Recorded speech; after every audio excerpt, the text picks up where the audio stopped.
Boa tarde, turma. E aí, como é que vocês estão? Espero que esteja super bem. A aula de hoje é sobre números complexos. Professor, o que é isso, números complexos? Eu estou olhando aqui para trás e estou vendo uma equação do segundo grau. Realmente, isso aí é uma equação do segundo grau. E o que tem a ver, professor, com números complexos? Veja só. Às vezes acontece um caso particular, quando a gente resolve uma equação do segundo grau, que o valor de delta dá negativo. E toda vez, quem estudou comigo desde o nono ano, e toda vez que o valor de delta era menor que zero, eu dizia, a conta pode parar por aí, porque ela não vai ter resposta lá, não vai ter resposta para o valor de x. Eu dizia isso, tá certo?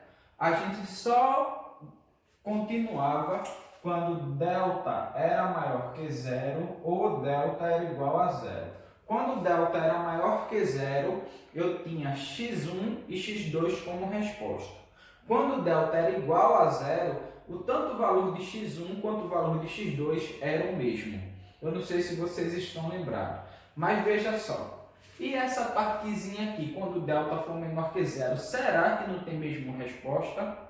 Isso foi uma indagação que um cara chamado Gauss fez.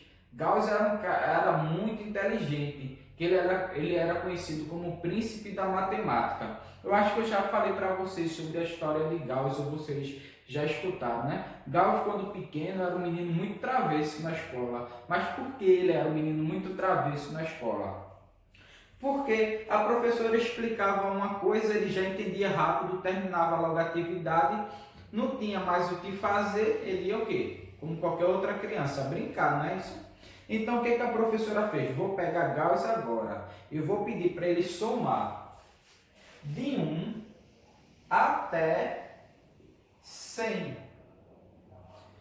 Ah, professor, somar de 1 até 100 é fácil, ó. 1 mais 2 já dá 3, com mais 3 já dá 6, com mais 4, porque né, 1, 2, 3, 4, 5, 6, 7, 8 e assim por diante. Então somou 1 mais 2, deu 3.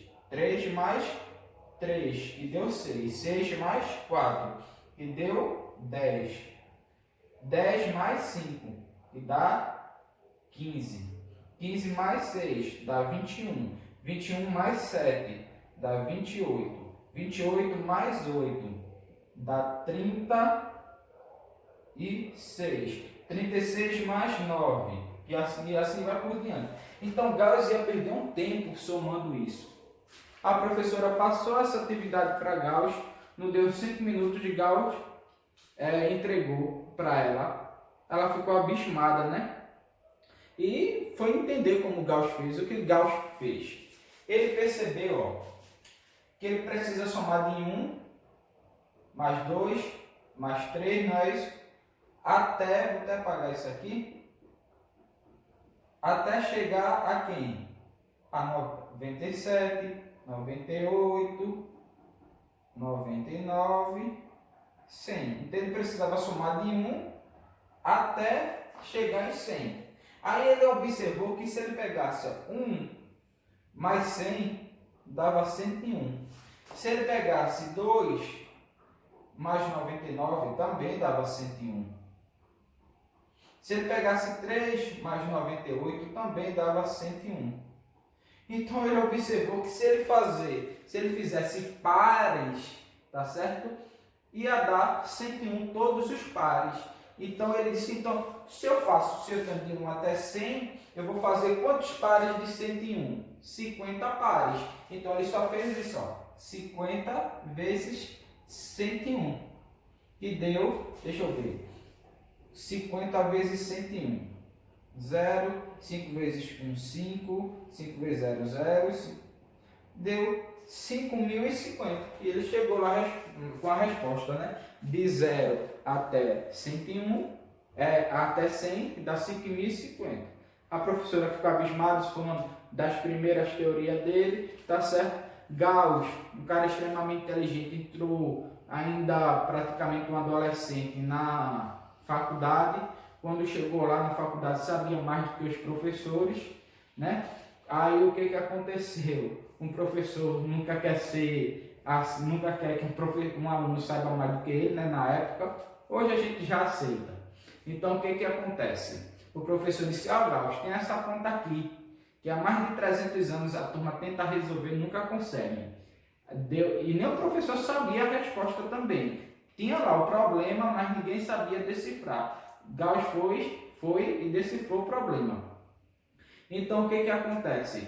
Gauss ficou muito famoso na faculdade. Antes mesmo de terminar a faculdade, ele já ganhou o título de doutor. E depois terminou com excelência, tudo. Olha, a maioria das coisas que a gente estuda hoje tem um dedinho lá de Gauss. Matemática, física, astronomia. Quando Gauss já não tinha mais nada que estudar, ele também se envolveu na astronomia. Tudo que a gente aprende hoje de astronomia, de cálculo, foi Gauss que praticamente resolveu. Então, ele também criou o conjunto dos números complexos para dar a resposta disso daí. Então veja só, desculpa aí essa história meio grande, mas é só para explicar. Então o que quando acontecia quando a gente resolvia isso daqui? A gente fazia isso aqui, ó. Determinava o valor de A, o valor de B e o valor de C. A é 1, B é 2, C é 5. Tá certo? Então delta é igual a B ao quadrado menos 4 vezes A vezes C, não é isso? Então delta é igual a 2 ao quadrado menos 4 vezes 1 vezes C, que é 5. Delta é igual a 4 menos 20. Delta é igual a menos 16. Quando chegava aí, vocês paravam. Hoje vocês não vão parar não, tá certo? Hoje vocês vão continuar. Então a gente quer determinar o valor de x. Então x é igual a menos b, mais ou menos a raiz de delta, dividido por 2 vezes a. Ok? Então x é igual a menos 2, mais ou menos a raiz de delta, que é menos 16, dividido por 2 vezes 1. Então x1 e x2. Professor, por que o senhor está fazendo tão rápido? Estou fazendo porque vocês têm a obrigação de saber resolver uma equação do segundo grau. Então, menos 2 dividido por 2 mais raiz de 16, que a gente até agora não tem. Ok? E aqui é menos 2 menos a raiz de 16 negativo dividido por 2. Então tá aí. Beleza? 2 dividido por 2 a gente sabe que é 1. Mas a raiz de 16 dividido por 2 não venha me dizer que é a raiz de menos 8, tá certo? Porque eu só poderia dizer que fosse raiz de menos 8 se aqui fosse raiz de 2. Então, a raiz quadrada de um número negativo, que onde o radical dele é negativo. Me diga um número que multiplicado por outro número vai dar um número negativo. Ah, professor, menos 4. Menos 4 vezes menos 4. Menos com menos dá mais. 4 vezes 4 é 16. Dá 16 positivo. Ah, professor, 4 e menos 4. Aí já não pode ser, porque o valor aqui tem que ser igual. Então, o problema era esse. Por quê? A gente aprendeu até o conjunto dos reais, certo? Mas o conjunto dos reais não explicava isso. Então, Gauss criou o conjunto dos números complexos, tá certo? Que ele definiu uma unidade imaginária. Ele disse que I era igual a raiz quadrada de menos 1. A gente sabendo, isso vocês também têm que ter na cabeça, que o valor da raiz quadrada de menos 1 é I, tá certo? Então, olha o que acontece. O único empecilho para a gente resolver esse cálculo aqui é a raiz de menos 16. Então, qual é o valor da raiz de menos 16? Eu não sei. Mas eu posso escrever a raiz de menos 16 dessa forma. Raiz de menos 1 vezes raiz de 16. Por quê? Raiz de menos 1 vezes raiz de 16 vai dar raiz de menos 16. Então, qual é o valor da raiz quadrada de menos 1? Uma unidade imaginária, i. E qual é a raiz quadrada de 16? 4. Então, o valor da raiz de 16 é só fazer, ó, i vezes 4. É 4i. Então, agora, minha gente, foi criado o conjunto dos números complexos, onde a gente aceita a unidade imaginária, tá certo? Que é representado por i. Professor, e o que é i? I é a mesma coisa, sempre vai ser igual a raiz quadrada de menos 1. Então, quando a gente fez a continha, a gente descobriu que a raiz de 16 negativo é 4i, tá certo? Então, agora eu posso resolver, ó. Menos 2 mais, qual é a raiz de menos 16? 4i. Isso tudo dividido por 2. Então, qual vai ser a resposta? Menos 2 dividido por 2 vai dar menos 1. E 4i dividido por 2 vai dar 2i. Certo? Aqui, menos 2 com menos 4i dividido por 2. Então, essa resposta vai ser menos 1 menos 2i. Então, a resposta de x1 é esse. E x2 é esse daqui. Tá certo? Só que isso aqui a gente chama, olha, tá vendo essa resposta? Isso aqui é o quê? Um número complexo, tá certo? Porque é um número complexo, porque eu tenho um izinho aqui, ok? Então, minha gente, esse número complexo ele está representado por duas partes, tá certo? A parte real e a parte imaginária. Tá certo? A parte real é a parte que só tem o quê? Número. E a parte imaginária é a parte que tem a letrinha i do lado do número. Ok? Ah, professor, e se tivesse assim? A gente não vê, mas aqui tem um. Certo? Quando só aparece o i. Então, eu tenho a parte real e a parte imaginária. Que é representado pela letra z. Então, veja só, presta atenção. O que hoje a gente aprendeu? Aprendeu como foi, para que foi necessário a criação do conjunto dos números complexos, que é para explicar justamente essa parte aqui, quando eu não tiver a raiz quadrada de um número negativo, porque no conjunto dos reais não existe a raiz quadrada de um número negativo, tá certo? Aí foi criada a unidade imaginária, certo? E a gente aprendeu que uma unidade imaginária é representada por i, e i equivale a raiz quadrada de menos 1. Tá aqui. Então, qual era o meu problema para resolver aqui? Raiz de menos 16. E a gente descobriu que a raiz de menos 16 era 4i.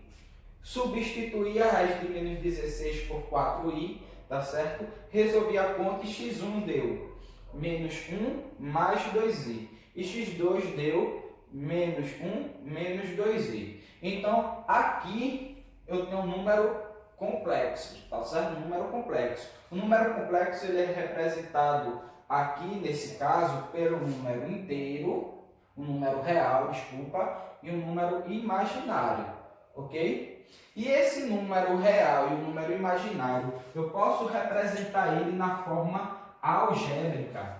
Como é, professor, representar ele na forma algébrica? É assim.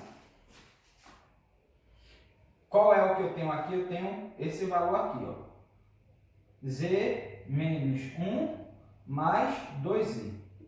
Então, na forma algébrica, que vai pedir em uma dessas questões aqui, tá certo? Quando dizer assim, escreva o número na forma algébrica. Aí o número está dessa forma. O que você vai fazer? Forma algébrica, tu vai vir aqui, ó, um parêntese. Qual é o valor que está aqui? O valor real, menos 1. Colocar ponto e vírgula. Qual é o valor que está na frente de i? Mais 2. Então é 2. Então, na forma algébrica, ele fica no formato de um par ordenado. E professor. Vou dar outro exemplo.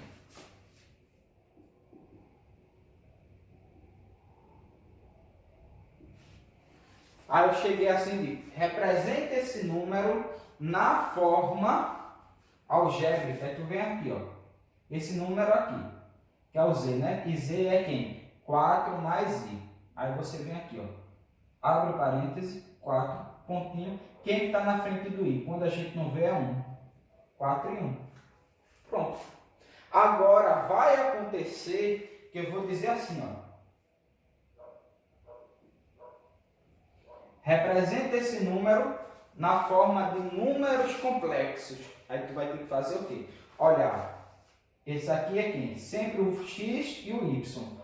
O y é a parte real. O x, desculpa, é a parte real. Então é 5. O y é a parte imaginária. É 2. O 2 é positivo. Positivo. Aí tu vai botar 2i. É difícil?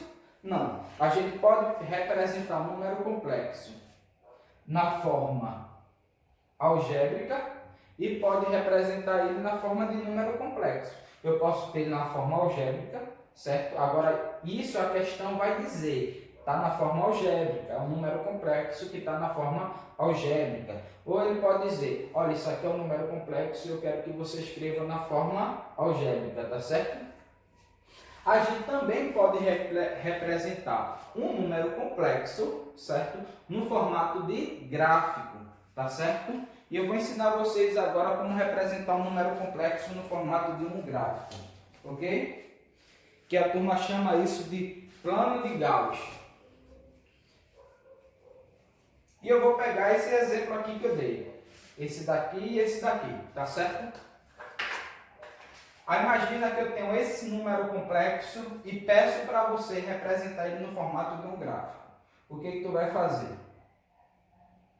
Vai fazer um plano cartesiano, onde tu tem um x e tem um y. O x é a parte real e o y é a parte imaginária, tá certo? Então, qual é a parte real desse número? Menos 1. Aí tu vem aqui, ó, menos 1. Qual é a parte imaginária desse número? 2. Aí tu vem 1, 2.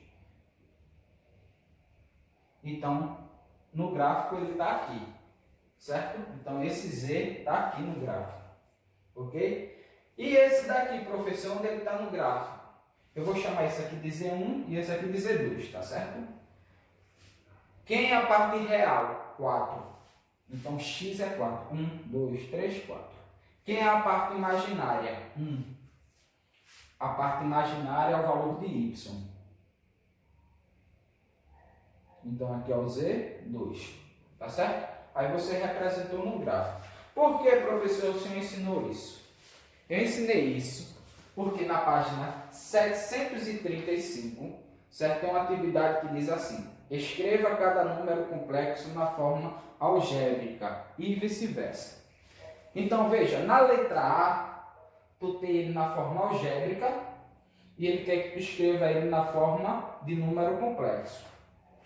Já a letra B também, mas a letra C, ele está na forma de número complexo e ele quer escrever na parte algébrica. Ô professor, na letra D, eu tenho assim, ó, 5i. Eu não tenho aqui o número real. Se tu não tem, bem, se é um número real, tu só tem um 5i, quer dizer que isso é um número, certo? O número imaginário puro, porque ele só tem a parte imaginária. Então, tu vai representar assim, ó. A parte real tu não tem, então tu diz que é 0. E a parte imaginária é 5. Ou pode acontecer, certo? Exemplo assim, ó, que a letra é 0 e 4. Tu não tem a parte real, tu só tem a parte imaginária. Então, tu vai representar o quê? 0 mais 4i? Não, tu só representa 4i. Então, tu tem um número imaginário, tu representasse ele na forma algébrica. Tu tem um número na forma algébrica, tu representasse ele na forma imaginária. Ô professor, cadê? Deixa eu ver. A letra F tá assim. E ele quer que eu transforme, se isso aqui é um número real não, está na forma algébrica, como é que eu transformo ele na parte imaginária se não tem aqui o valor de i? Aí tu só faz isso, ó, 4 e pronto. Ah, professor, não seria assim não? 4 mais 0i, porque aqui não é 0, mais 0 vezes i é quanto? 0. Então tu não precisa representar. Então isso aqui é um número real puro. E esse aqui é um número imaginário puro. Por quê? Eu não tenho aqui a parte real, então ele é puro. Aqui eu não tenho a parte imaginária, ele é real puro, tá certo? Ah, professor, e quando tá assim, nenhum dos dois é puro, vamos dizer que é mestiço, tá certo? Então, o primeiro quesito é para você escrever os números complexos na forma algébrica e o número algébrico na forma de número complexo. Na letra B, você vai identificar a parte real e a parte imaginária. Parte real não tem o izinho, a parte imaginária tem o izinho. Aí você só vai colocar RE, que é imaginário, RE, que é real, e RE, que é real, e IN, que é imaginário, tá certo? E o terceiro, ele quer que você pegue e represente no plano de Gauss, tá certo? Esses números aí. Aí o que? Eu já ensinei a vocês como representar no plano de Gauss. Sempre o que não tem um i é o valor de x, que é a parte real, e o que tem izinho é a parte imaginária, que é o valor de y, tá certo? Então, primeiro, segundo e terceiro para vocês resolverem, ok? E até a próxima aula.